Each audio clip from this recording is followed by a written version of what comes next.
Hi everyone, welcome to our channel. In the last many videos, we've talked about how do you calculate this big number that will be determining your financial independence using safe withdrawal rate, 4% rule, multiples of your expenses, etc.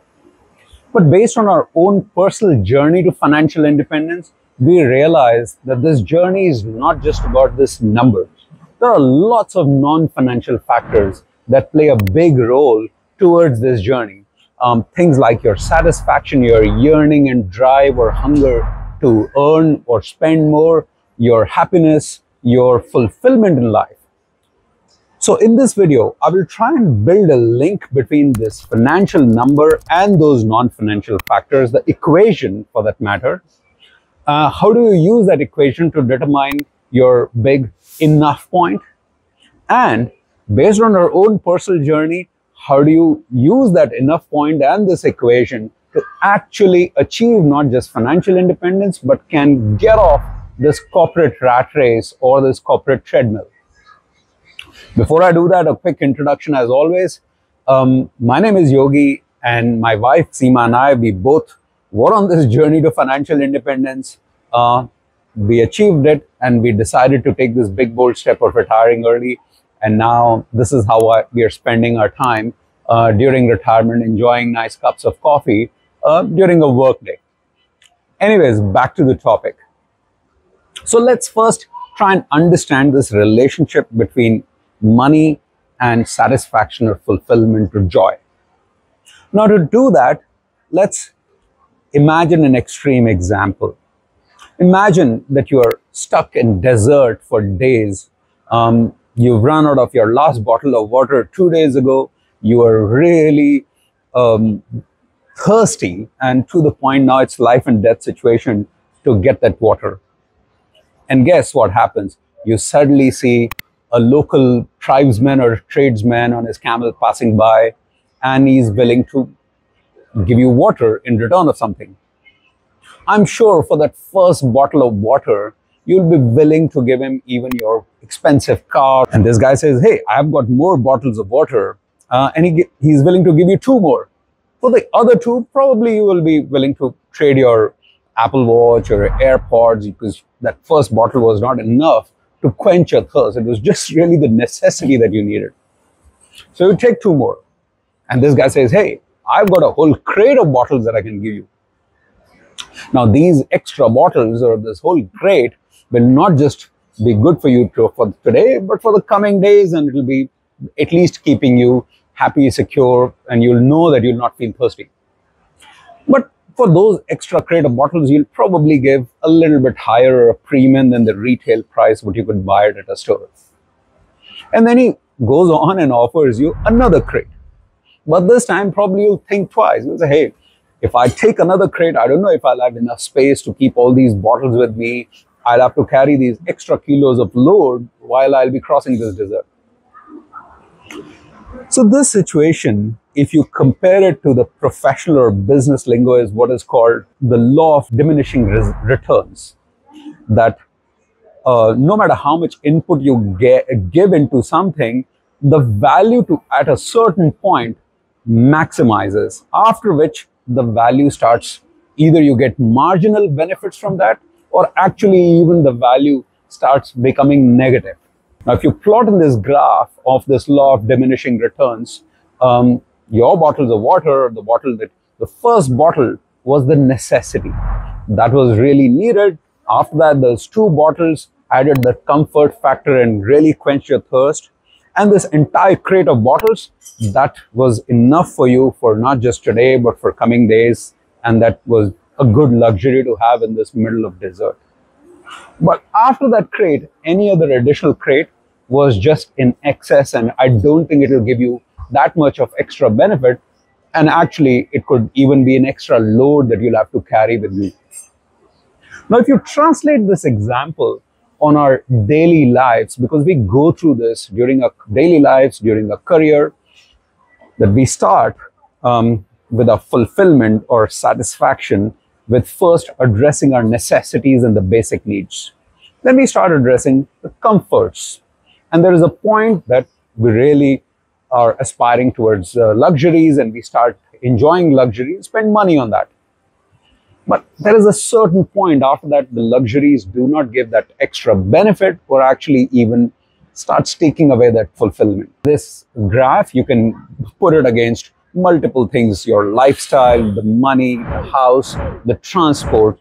So if I have to plot my own transport on this, I started my life with first mode of transport was something called a Hero Majestic. I don't know even if they are selling this moped still. So Hero Majestic Panther, to be even more specific and precise, because I still fondly remember that. So that is a necessity. It put me and made me mobile. After that, I bought a Kinetic Honda, a little bit more addressing my necessities and a little bit more comfort. And then when Seema and I, we got married, we bought a Maruti Zen, so our first car. So, you know, from that Hero Honda, it was a big comfort. It was the first four-wheel that we could drive around. And then so on and so forth. I would say our luxury peaked when we bought a BMW 3 Series. And after that, we did buy multiple different cars and the features were different, but it didn't really add so much of extra joy. Actually, for some of the other cars, we were even more scared that any scratch, or whenever we used to get any scratch, it used to make us a lot more frustrated for a lot more expensive car. And in the traffic jam, they were all the same. So all this, we all know that we go through this graph, but then why do we still keep falling for this? And why does this happen in life? And it's because of three reasons, basically. The first reason is that the luxury point or that wealth for everybody is very relative. It's very individual. So for Seema and I, that BMW 3 Series was our luxury point, and after that, it was just marginal benefits. For someone else, it could be a Mahindra Thar. For another person, it could be actually a Porsche. Or maybe a millionaire, it could be a private jet or even a yacht. So that luxury point is so different from each person that we, and it's very individual. So it's a very relative thing and it's very difficult to pinpoint, and it keeps sliding on a scale. The second reason is that our mind and body has, over the evolution, have evolved so much that we adapt very quickly to our changing conditions, be it good conditions or bad conditions. So there was a study done, I think many years back, where they looked at, or they did a research on people who had won lotteries. So extremely fortunate, lucky folks who became millionaires overnight. And they, on the other side of the spectrum, were people who had suffered horrific car accidents and they unfortunately got paralyzed for life. And they looked at their fulfillment or their happiness level. And they realized over time, interestingly, the people who won the lottery within 6 months, they were back to that same level of joy that they had before the lottery was won. And for people who got this paralysis, they took a longer time, from 6 months to 1 year, but they were also back to that same level of happiness or life fulfillment that they had before that accident happened. And here's the interesting part. The people who won that lottery, over a period of time, their happiness actually dropped, while the people who had got paralyzed, over a period of time, their happiness rose a little bit before that accident happened, because they felt more fortunate. I guess for the people who won that lottery, they started taking that luxuries and wealth for granted. So this is how the mind very quickly plays tricks with us or adapts over a period of time with our luxuries. Now, here's an interesting, thought-provoking exercise or fun exercise to do. Think about yourself, your old 18-year-old self, and think that the luxuries that you have today, your car, your house, your lifestyle, your job, corporate career, whatever you have today, did you imagine when you were 18-year-old? Most likely, you've already surpassed your own dreams and imaginations that you had when you were an 18-year-old.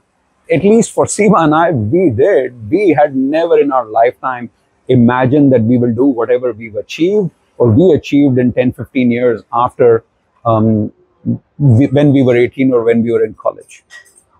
So this is what happens, that we generally surpass our own expectations and imagination, but it becomes the reality and we take for granted.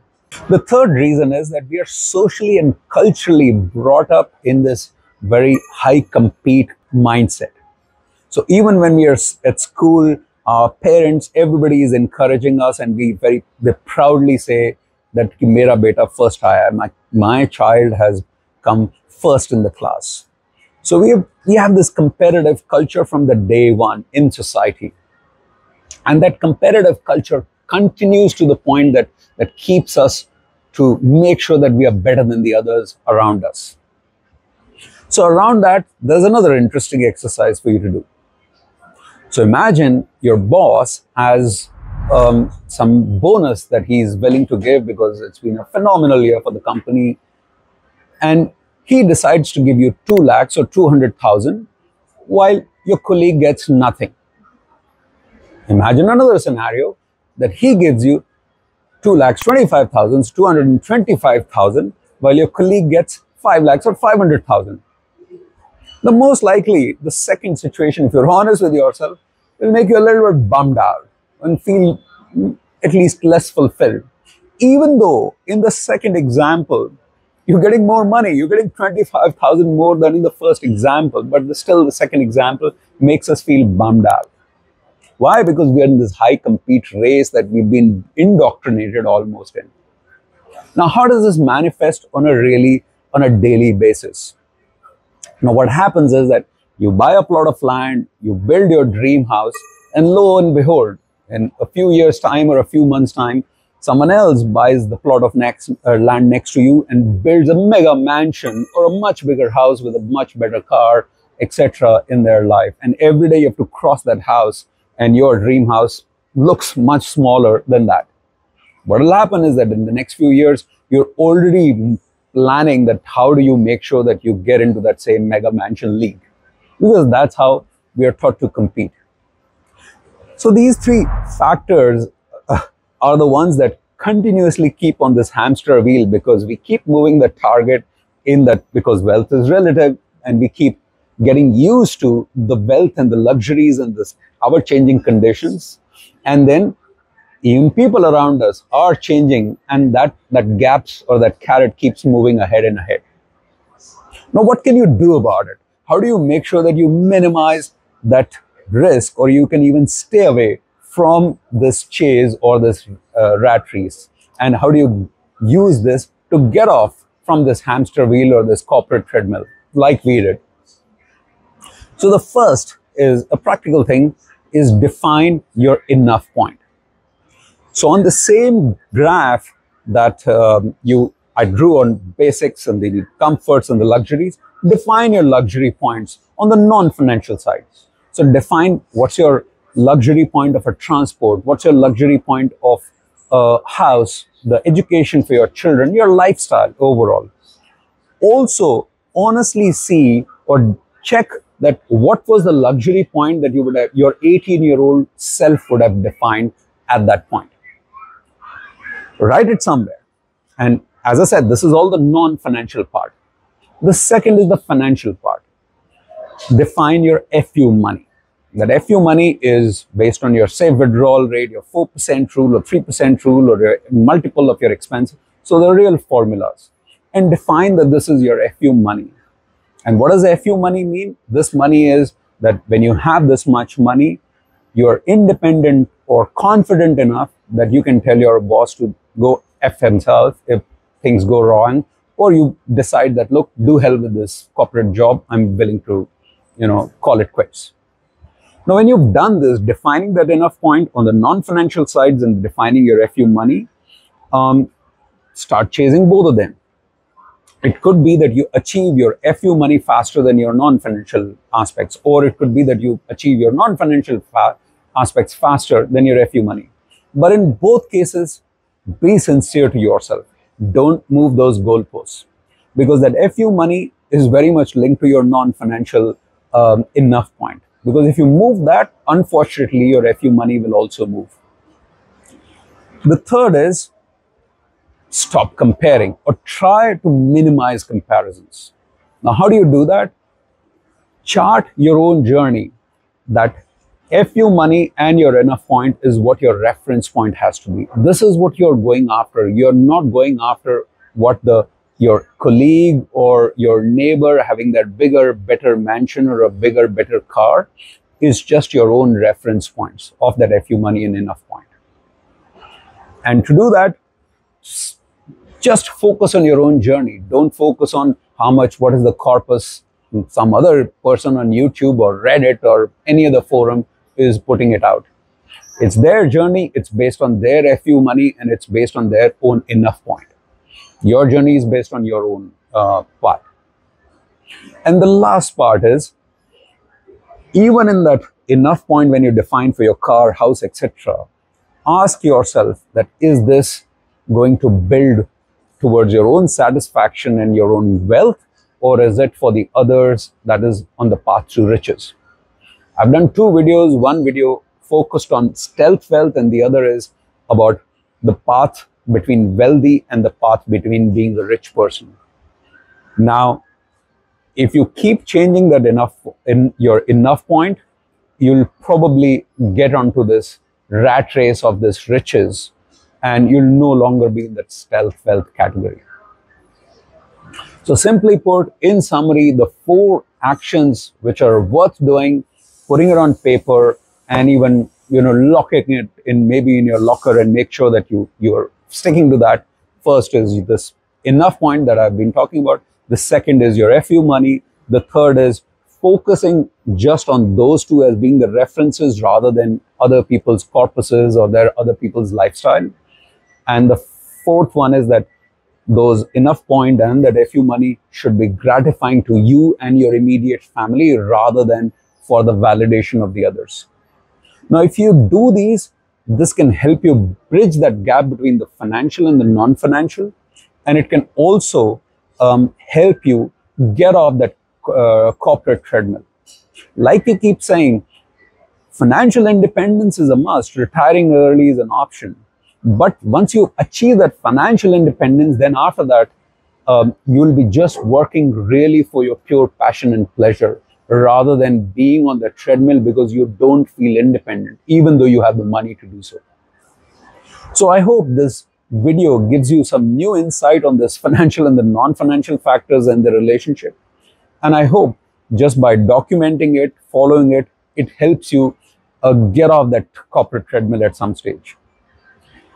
As always, please do comment, provide your thoughts, and as always, we'll strive our best to reply to each one of them and also welcome your suggestions or ideas for any other things that you would like to hear from us. Till the next location, till the next video, and till the next topic, goodbye from me. Bye-bye.